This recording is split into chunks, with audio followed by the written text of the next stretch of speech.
e hoje nós vamos falar um pouco sobre o sistema solar.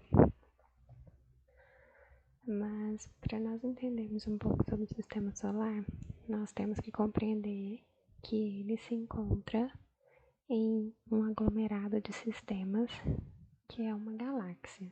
Então, o que são galáxias?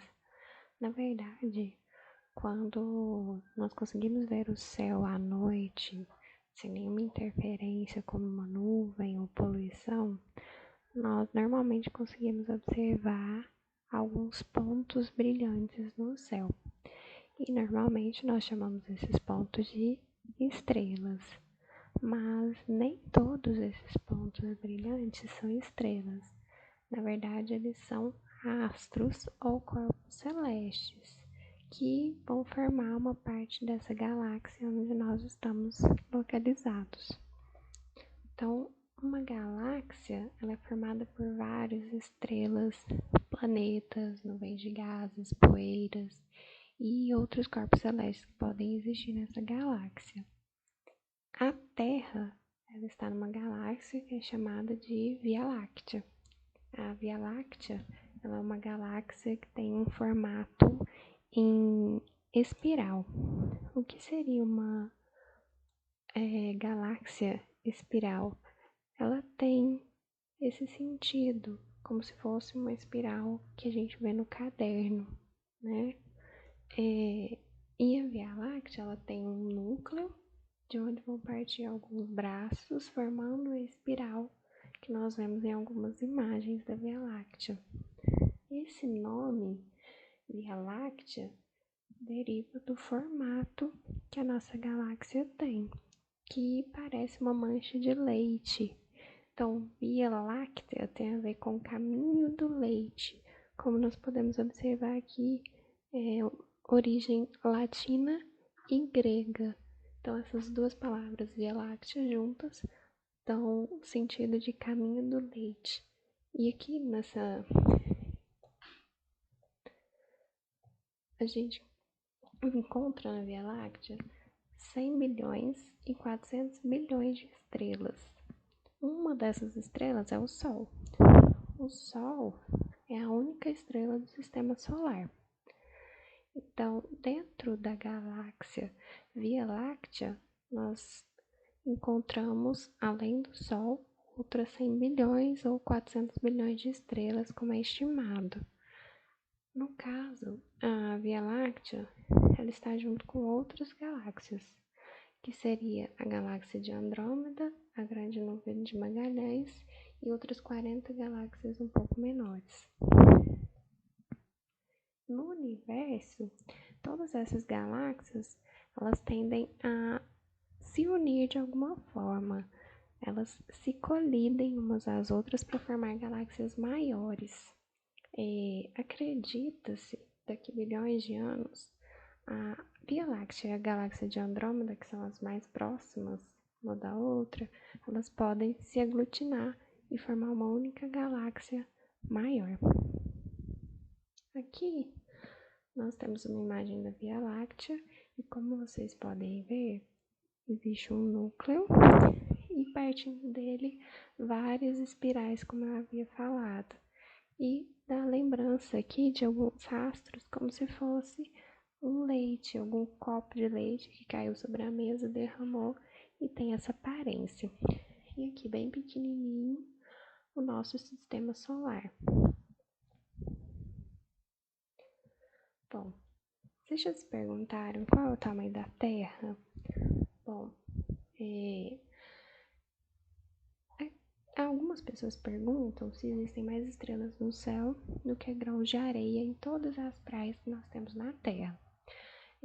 O professor da USP, do Instituto de Astronomia, Alberto Costa, ele diz que devem existir cerca de 700 trilhões de metros cúbicos de grãos de areia. E isso significa que existem 5, 6 trilhões de grãos de areia. O que é 5, 6 trilhões?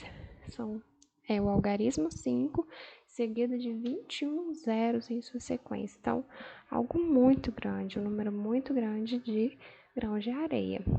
O número de estrelas, segundo o professor Roberto Costa, ele também pode ser estimado assim como o número de grãos de areia. Na Via Láctea, existem 200 bilhões a 400 bilhões de estrelas, então só na Via Láctea. E estimando que o número total de galáxias no universo sejam aproximadamente 100 bilhões ou muito mais, né? Deve ter no mínimo 10 sextilhões de estrelas, ou seja, o algarismo 10 seguido de 21 zeros. Então, são muito mais estrelas do que grãos de areia na Terra. Impressionante, né? Bom, outra pergunta que nós costumamos fazer é: por que de dia nós não conseguimos ver as estrelas no céu? Bom, isso é facilmente explicado. Porque durante o dia, o Sol, né, tem uma luz muito mais intensa do que os outros corpos celestes que nós poderíamos ver no céu. Então, essa luz do Sol é maior e impede que nós visualizemos as demais estrelas durante o dia. O que são as estrelas? Quando nós pensamos em estrelas, normalmente nós pensamos em uma estrutura que tem pontas, né? 5 pontas, 4, ou até um pouco mais diferente, mas sempre com essas pontinhas. Principalmente quando nós aprendemos a desenhar uma estrela, ela normalmente é desse jeito, né? A gente faz um pontinho, o outro, mais ou menos isso, né? Mas, na verdade, uma estrela, ela não tem esse formato. Na verdade, as estrelas, elas não possuem pontas, né? As estrelas, elas são normalmente esféricas e são formadas por gases com temperaturas muito elevadas. Por isso, elas tendem a liberar sempre muita luz e calor. E assim, como elas produzem sua luz própria, elas são chamadas astros luminosos. Quando nós olhamos para o céu durante a noite, que é quando nós conseguimos observar, muitas vezes essas estrelas podem ter cores diferentes. O brilho dessa estrela vai depender do tamanho dela, se ela é grande, pequena, e da temperatura da superfície dela. E a luminosidade que nós conseguimos enxergar dessa estrela vai depender da distância que ela está da Terra. Uma estrela azul ou branca, normalmente é uma estrela que é jovem e com temperatura alta. Já as alaranjadas e vermelhas, elas são um pouco mais velhas e menos quentes. Então aqui o nosso Sol, por exemplo, ele tem esse tom amarelo, alaranjado. Então ele está numa idade intermediária. Ele não é tão velho, mas também não é tão jovem. Bom, no sistema solar, além de ter o Sol, que é a estrela principal, nós temos os planetas. Planetas são astros que não possuem luz própria. Então, quando nós falamos que a Terra é iluminada, ela é iluminada pelo Sol, mas ela não produz sua própria luz, ela reflete a luz da estrela mais próxima, no caso o Sol, no sistema solar. Quando, no caso do planeta, que não possui sua própria luz, ele é um astro iluminado. E alguns desses planetas têm satélites naturais. Nossa Terra, por exemplo, ela tem a Lua. Os satélites, eles também não produzem luz própria. Então, se nós olharmos para a Lua durante a noite, vemos aquela luz é o reflexo do Sol. E os planetas, normalmente, o que eles fazem? Eles orbitam uma estrela que é bem maior que eles. O que é orbitar? Bom, orbitar é quando nós temos uma estrela, por exemplo, o Sol, e os planetas que giram ao redor dessa estrela. Isso significa orbitar. Então, aqui no nosso sistema solar, os planetas orbitam o Sol. E além da Terra, nós temos Mercúrio, Vênus, Marte, Júpiter, Saturno, Urano e Netuno. Então, aqui o nosso sistema solar, representando os planetas. Nessa imagem, a gente consegue visualizar a diferença dos tamanhos desses planetas. Nós verificamos aqui que Mercúrio, Vênus, Marte, Netuno, eles têm um tamanho relativamente parecido com o da Terra para menor. Júpiter e Saturno são muito maiores, né? E nós observamos aqui que Saturno e Urano, eles têm anéis ao redor deles, que nós vamos ver nas próximas aulas. Então, antes aqui, existia um outro planetinha. Quando nós estudávamos sobre o sistema solar, nós tínhamos 9 planetas, que no caso era o Plutão. Plutão, recentemente, ele passou a ser classificado como planeta anão, por isso ele não é incluído no sistema solar como planeta. Mas o que é um planeta anão? É um corpo celeste com um tamanho menor que do planeta. Ele tem a gravidade para manter a sua forma, né? Para manter a forma arredondada, né? Tem massa suficiente. Ele não é um satélite natural. Mas o que acontece? Normalmente o planeta anão, ele não consegue ter a sua própria órbita. E aí ele acaba ocupando a órbita de outro planeta. Aqui no sistema solar, Plutão estava na mesma órbita do Netuno. E ele passou a ser classificado então como planeta anão. Outro corpo celeste que nós ouvimos muito a respeito é um cometa. O que é um cometa? Ele é um corpo celeste que já vem sendo observado, questionado desde a antiguidade. Vocês podem ver aqui que os primeiros registros foram em 240 anos antes de Cristo pelos chineses. Eles conseguiram observar o cometa Halley, que é bastante conhecido. O que é um cometa? Ele normalmente parece uma neblina, né? Ele tem um centro, que seria a cabeça, com um núcleo, que normalmente está repleto de gases e vapores, e uma cauda que vai crescendo rapidamente e depois tende a diminuir de tamanho até desaparecer. Em alguns anos determinados, os astrônomos conseguem prever a passagem de cometas pela Terra, mas a sua visualização normalmente não é fácil, tem que ter algum instrumento como uma luneta, tá? Então aqui a gente tem alguns desses cometas que a gente consegue observar o núcleo, né? E essas cores diferenciadas são as temperaturas dos gases. Normalmente no centro mais quente tende a diminuir a partir do momento que sai desse núcleo para a cauda, como a gente observa aqui. E nós vemos aqui algumas imagens de cometas que foram fotografadas pelo telescópio Hubble, que é um dos mais famosos e mais importantes para a astronomia. Para finalizar o estudo do sistema solar, hoje nós sabemos que o Sol está no centro do sistema solar e os planetas orbitam ao seu redor.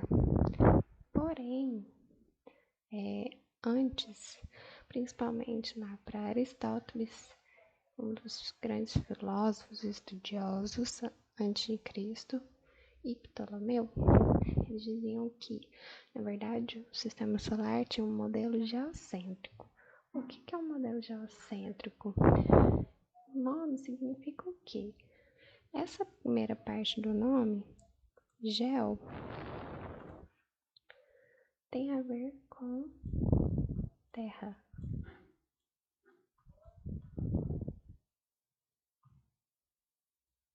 Certo? E a segunda parte aqui, ó, cêntrico, vem da palavra centro. Então, a Terra estaria no centro do sistema solar.